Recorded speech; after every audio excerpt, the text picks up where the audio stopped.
Hello and welcome to the France 24 interview. Is NATO at the risk of becoming impotent?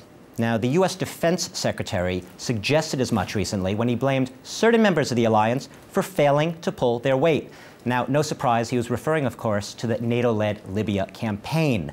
It's a campaign that some critics say could be on the verge of collapse. Well, one person that I think would beg to differ is my guest today, NATO Secretary General Anders Fogh Rasmussen. Thank you very much for joining me. Thank you. You're welcome. We've all heard Robert Gates' comments, the Defense Secretary, about NATO at risk of becoming impotent. Now, you have been on the record very publicly saying no. We are ready to continue our mission in Libya as long as it takes, and we are going to outlast the Gaddafi regime. And let me repeat that statement. We will stay committed, and we do have the necessary resources to see this through to a successful end. Well, okay, let me play devil's advocate here. 28 members of NATO, only 8 are right now actively involved in the air-to-ground strikes. You could say with allies like that, who needs enemies? It seems to be an alliance that is right now in a very, very fragile state. No, on the contrary, it is an alliance based on strong solidarity and determination. The fact is that all 28 allies, plus partners in the region, have agreed that we should implement the United Nations mandate. Not all of our allies do have the assets that are necessary to conduct such an operation. But those who have actually contributed a lot.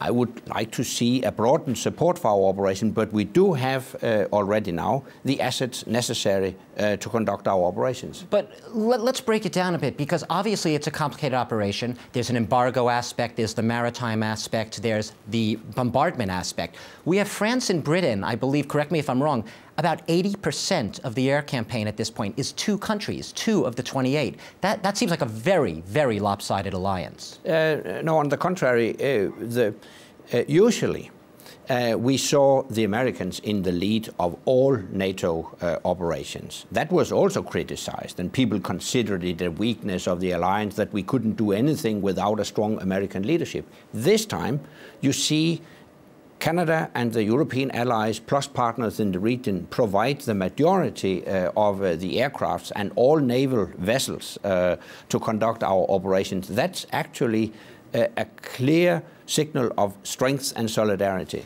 But there are people who might say just the opposite. They'd say without the U.S., essentially, NATO is powerless. NATO is impotent because the U.S. is the overwhelming force of NATO. The U.S. is the overwhelming force. We do know that. So how do you do it without the U.S., really? Yeah, but we can't do it without the U.S. But that's also the essence of our alliance. It is a transatlantic alliance. It's a cooperation between North America and Europe. And the United States, while not being in the lead of this operation, they still contribute significant and unique and critical assets for our operation. Except that contribution seems to right now be very much in jeopardy. The U.S. Congress, many members of Congress want to cut off the funding. They want to curb the U.S. role in Libya altogether. You must be worried about that. Yeah, but I feel confident that the U.S. Congress, as always, will take on its global responsibility and realize that it's also in the interest of the United States to see a successful end to the operation in Libya. What would this operation be like if you didn't have the U.S. drone capability, you didn't have the U.S. air defense strike capability? Without the U.S. playing that type of muscular role, what would you have? Yeah, but we couldn't complete this mission without a strong contribution from the United States. But that's actually the essence of NATO. It is a transatlantic cooperation. It is a transatlantic relationship. It's a transatlantic solidarity. And we see that solidarity played out right now because this time the Europeans, together with Canada and partners in the region, have taken the lead. Is this transatlantic alliance, in your opinion, sustainable over the long term? You seem, correct me if I'm wrong again, there seem to be more and more rifts between the U.S. and Europe on how much each side should take part in these various operations. NATO is the world's strongest military defense alliance. It's the only one, isn't it? Yeah, you might say so. And it's more wanted and more needed than ever. We are involved in 5 operations, military operations on 3 continents. Several countries are queuing up to join our alliance and profit from membership of this strong military alliance. If it were irrelevant, I don't think people would like to become members of the alliance. And it's not a weakness that we need American contributions to accomplish our missions. It's actually the strength of the alliance that we have this strong transatlantic relationship. A related issue is Syria. A lot of people have seen a double standard here. There's a military intervention in Libya, nothing because the UN hasn't been able to pass a resolution yet on Syria. If and when, I know it's not your decision, sir, but if and when some decision was passed on Syria, would NATO even have the resources to wage a campaign of that sort, an intervention on 2 fronts? We have no intention to intervene in Syria. There's a clear difference between Libya and Syria. We are in Libya because we are mandated to conduct such operations by the UN Security Council, and we have strong support from the region. Neither of these conditions are fulfilled as regards Syria. But having said that, I strongly condemn the behavior of the Syrian security forces and their crackdowns on peaceful protesters. Talking about the regional support, we know that the EU obviously has been a big element. I'm going back to the Libya campaign. The African Union has been largely absent, and even the Arab League has been more and more openly critical of this intervention. Does that worry you? Of course, we need a strong involvement of regional organizations like the Arab League and the African Union. The fact is that our operation is based on a United Nations mandate. The fact is that we are implementing that mandate in strict conformity with the text of the UN resolution. And the fact is that we have been quite successful so far. We have prevented a massacre on the Libyan people. Some people would very severely wish to differ with you on the fulfilling the mandate according to the letter. They say NATO has overstepped its mandate, especially with the targeting, perhaps unintentionally, of civilians. We are not targeting civilians, on the contrary. We are in Libya to protect civilians against attacks. And we are very careful in the way we identify legitimate military targets. We are targeting command and control centers because such command and control centers can be used to plan and organize attacks against civilians. But how can you, on a military level, really be sure of being able to distinguish between what is, in your definition, a command and control sector and what is potentially just any old building that might have civilians and families living inside?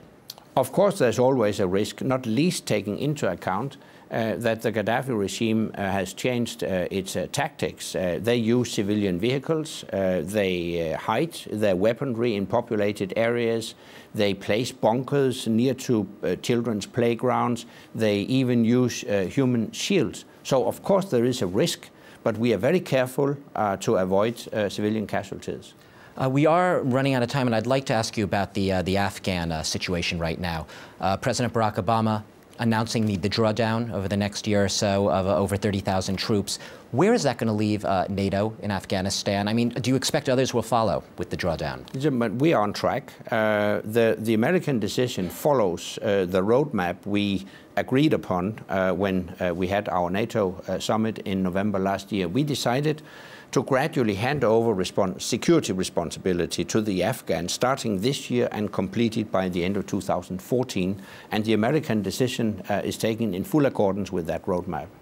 NATO is obviously involved in other areas of the world as well. I hear that Norway is going to be leaving the Libya campaign. I think they're aiming for August. Is that to redeploy somewhere else? Are there countries pulling out in order to redeploy in other missions, or what's happening there? I'm not going to interfere with national decisions, but we know that Norway is a staunch ally, and they contribute in a very valuable way to our operation in Afghanistan as well as in Libya and elsewhere. I want to leave you with the question, Do you believe that NATO is losing its credibility as a strong Western alliance, especially, I mean, it's talked about all the time in this post-Cold War world where there's no clear adversary. Are you losing a sense of that mission, underscored a little bit by the NATO campaign? By the Libya campaign, excuse me. No, on the contrary. We will prevail in Afghanistan. We will succeed in implementing the UN Security Council resolution in Libya and continue to protect the civilian population against any attack. If Gaddafi, if his regime does not fall in the next 1, 2, 3 months, you do see NATO being able to continue this campaign into the autumn? Gaddafi will leave power. It's not a question if, but a question when. But that's a political, so in other words, you're counting on the politicians to bring enough pressure to bear on Gaddafi. That's not military. There is no military solution solely to the conflict in Libya. And Gaddafi is not part of our military operation. That's part of the political process. But NATO foreign ministers have clearly endorsed the international call on Gaddafi to leave power. And it's hard to imagine a complete end to attacks against civilians as long as Gaddafi stays in power. Anders Fogh Rasmussen, Secretary General of NATO, thank you very much for being my guest today, and still confident that NATO can outlast Gaddafi, I suppose, in Libya and see the end of that regime. Thank you very much, and thanks to all of you for watching the France 24 interview.